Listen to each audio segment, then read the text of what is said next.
Hey guys, so today we are at Anastasia State Park and at Anastasia Beach. This is another video that we're doing in our beach series. We're going to try to hit all of the Florida beaches, and we're here to give you the tips and tricks for every single one. We want you to have all the details before you head out to the beach, and today we've got a really good one for you. So let's get right into it. To get into the park, it costs $8 if you're in a car with 2 or more people. It costs $4 if you're in a car with 1 person, and it costs $2 per pedestrian and or bike rider. And there was a lot of people that rode their bikes in here, and they even have the little grids where you walk up, you chain your bike, all that good stuff. So if you wanted to save a little bit of money and do it that way, or if you just enjoy bicycling, that's an option for you. Once you get into the park, there is one road, which makes it very easy to explain to you how to get to where we are.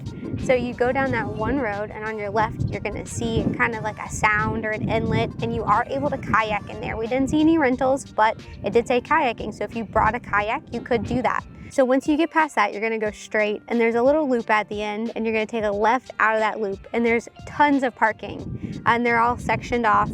We passed the first section, we came into the second section, and what's great is we're here on a Sunday, and as you can tell behind me, there are a good amount of people here, but there are still tons of available parking. Now, this is the most important part.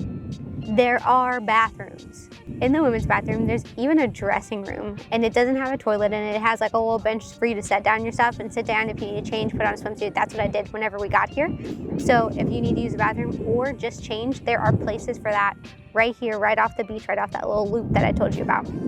Right next to that is a spot where you can get food and drinks. It's a little shop, so if you need anything else, it didn't seem like they had a wide variety, but they do have stuff here if you did forget something. Beyond that, there's really just the beach. Once you park, there's a long boardwalk.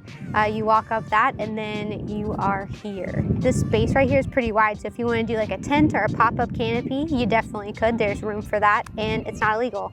However, dogs are not allowed here. So if you wanted to bring your dog, you could actually go in the park with your dog, but the dog is not allowed on the beach, which is sad, but I guess it makes sense if you want to keep a peaceful environment. There are plenty of other dog-friendly beaches in the same area. Speaking of which, St. Augustine Beach is right past that pier. It's so funny because we can literally see it from here, and we've been there a ton of times too. That is actually a dog-friendly beach. If you wanted to be around the same area, it's right there. But I will say, it's definitely more populated, and we're going to be doing a video on that soon. So maybe that's in the description by the time you're watching this. Check that out. So things to do around the area, there's not a lot here. I mean, it is a state park, and like I mentioned, there's kayaking, there's some hiking, things like that, but things like putt-putt or a skate park does not exist in this area. Now you could go down the street to St. Augustine, and there's a lot of places to eat and a lot of things to do. So this is a populated area, but right next to the beach, there's not a lot. It's just a nice beach. So right now we are about 45 minutes from Jacksonville. It's pretty far from Jacksonville, but we are right next to St. Augustine. So if you've been to St. Augustine Beach and you're like, whoa, way too populated for me, way too much going on, and you just want an easy beach day, here's probably your best bet. It's still a very beautiful beach, and it's worth the drive, but keep that in mind. Last but not least, we're gonna go over the type of sand. So if you saw our video about Fernandina Beach, this is kind of the same sand as what they had. It's got shells in it, it's a little rough, but overall not too bad. There are lots of people out here without shoes on, hanging out, enjoying it. So don't be afraid to come out here because the sand's a little shelly. It's actually kind of weird. Like when you look out at the beach, you can see white sand, but it's almost like a orangey tan color whenever you look out at it because of how many shells are in the sand. I kind of disagree with you. I think this has more sand and definitely has shell, but Fernandina was like straight up shells. Okay. The shells are finer here, maybe?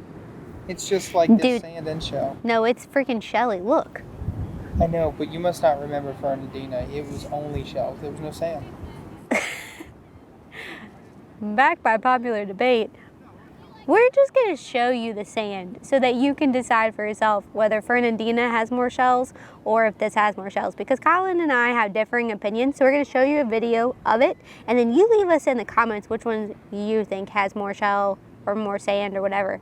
So like I said at the beginning of the video, we're gonna be covering as many Florida beaches as we can get our hands on. We're gonna try to do them all. So make sure that you look out for that series. We're gonna have a top 10 list. We're gonna have our favorite beaches. We're gonna have the favorite things that we've done at those beaches. So make sure you look out for all of that. That's all coming. And then each beach is gonna have its own video. That way we can really dive in with you like we are right now about what's at this beach and what's not. And yeah, we hope that you have a good time at the beach, and we hope that you enjoy your experience, and we hope that we helped you in some way. So make sure you hit that subscribe button because you don't want to miss any of the future content that's coming out. Thanks for watching. Bye.